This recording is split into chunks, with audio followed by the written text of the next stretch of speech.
Video देखने से पहले प्लीज अपनी स्क्रीन पर सब्सक्राइब और इस घंटी के बटन को दबाइए, फिर ऑल के बटन पर प्रेस कीजिए।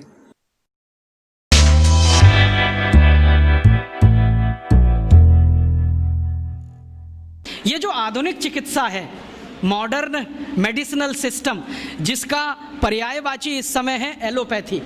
इस एलोपैथी का जनक माना जाता है एक ग्रीक व्यक्ति हिप्पोक्रेटिस। आप जानते हैं उसकी फिलॉसफी क्या है? मैंने हिप्पोक्रेटिस की बायोग्राफी पढ़ी, ऑटोबायोग्राफी, जो उसने ग्रीक में लिखी थी। बाद में अंग्रेजी हुआ, फ्रेंच हुआ, कई भाषाओं में तर्जुमा हुआ, ट्रांसलेशन हुआ, कई लोगों ने उस पर टिप्पणियां लिखी हैं। उसकी फिलॉसफी जरा सुनिए।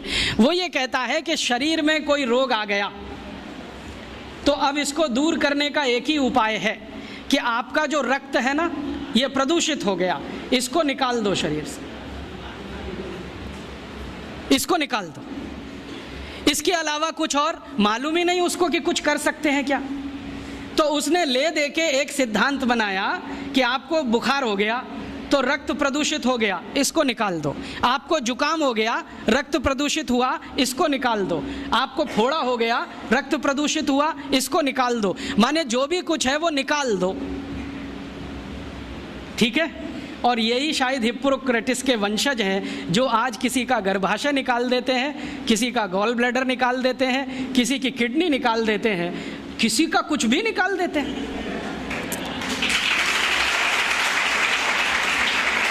और निकालने के पहले हमको कन्विंस करते हैं, देखो ये तो बेकार है, इसमें अब रखा क्या है।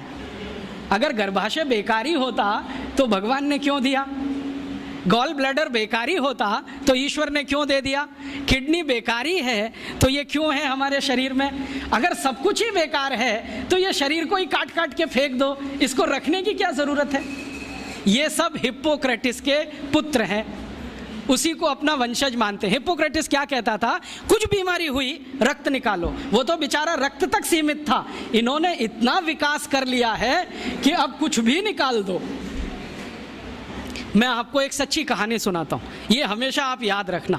ये जो हिप्पोक्रेटिस ने विज्ञान बनाया, जिसको मॉडर्न एलोपैथिक सिस्टम कहते हैं, इस विज्ञान के शिकार दुनिया भर के लोग हुए, दुनिया भर के लोग। मैं आपको एक नाम सुनाता हूँ जो जल्दी आपके समझ में आ जाए।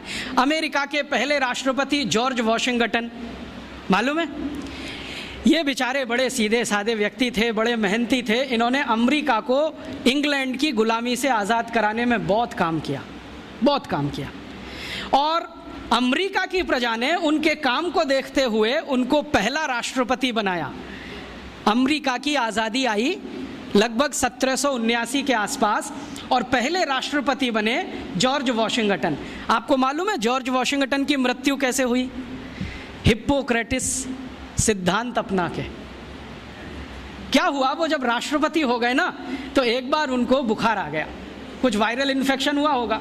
तो वो तो हिप्पोक्रेटिस के पक्के चेले थे, उन्होंने कहा अरे मेरे गुरु ने कहा है कि रक्त प्रदूषित हो गया। तो अब बुलाया उन्होंने एक डॉक्टर को, कहा कि मेरे शरीर से दूषित रक्त निकालो। तो वो एक आया डॉक्टर और उनकी दोनों नसें काट गया, दोनों हाथ की नसें काट दी, लेफ्ट और राइट ये वाली। अब नसें कट गई तो खून भल भल भल भल निकलना शुरू, रात भर निकलता रहा। सवेरे वो डॉक्टर जब आया देखने के लिए तो जॉर्ज वॉशिंगटन मरे हुए मिले। ये कहानी है हिप्पोक्रेटिस सिद्धांत की। जॉर्ज वॉशिंगटन मर गए इस हिप्पोक्रेटिस के चक्कर में कि खून तुम्हारा खराब हुआ है, काट के निकाल दो। अब इनको पता तो है नहीं कि खून बनाना कैसा, काट के निकालना आता है। और ये तो मैंने एक कहानी सुनाई आपको। जॉर्ज वॉशिंगटन जैसे हजारों राजा यूरोप में, ग्रीस में इसी सिद्धांत के शिकार हुए। एक राजा था, बहुत पुरानी कहानी बताता हूँ, 4वीं शताब्दी की, क्लॉडियस, रोम का, वो भी इसी चक्कर में मरा। उसको भी कुछ बुखार आया और उसके डॉक्टर ने आके नस काट दी उसकी, पैर की भी हाथ की भी, कि खून निकल जाने दो सारा, ये खून निकल गया तो अच्छा हो जाएगा। क्लॉडियस मर गया। डेमोस्थनीज एक बड़ा राजा, वो मर गया। एशुनियस मर गया। ऐसे एक नहीं 1,500-2 हज़ार से ज़्यादा राजा इसी चक्कर में मर गए। ये है मॉडर्न एलोपैथिक सिस्टम। किसने सारी दुनिया को ये सिखाया है कि देखो साइंटिफिक यही है, जो भी है निकालो निकालो, खून है तो निकालो, किडनी है तो निकालो, गॉल ब्लैडर है तो निकालो, ऐसा ये सिस्टम है। अब भारत में क्या है, भारत में तो ये चलने वाला नहीं है और चलाने की ज़रूरत नहीं है, क्योंकि हमको अगर ये पता है कि बुखार आ गया तो बुखार आने का कारण हमें मालूम है, और अगर कारण मालूम है तो औषधि जिंदाबाद है। एक नहीं 84,000 औषधि है, कोई ना कोई काम करेगी उस पर। तो भारत में जब बुखार आता रहा तो औषधियाँ दी जाती रहीं, जड़ी बूटियाँ दी जाती रहीं और हम ठीक होते रहे। इसलिए हमको कभी काट पीट के रक्त निकालने की ज़रूरत नहीं पड़ी। हमने रक्त निकाला युद्ध के मैदानों में, ये नहीं कि ब्लेड काट के अपने ही शरीर से।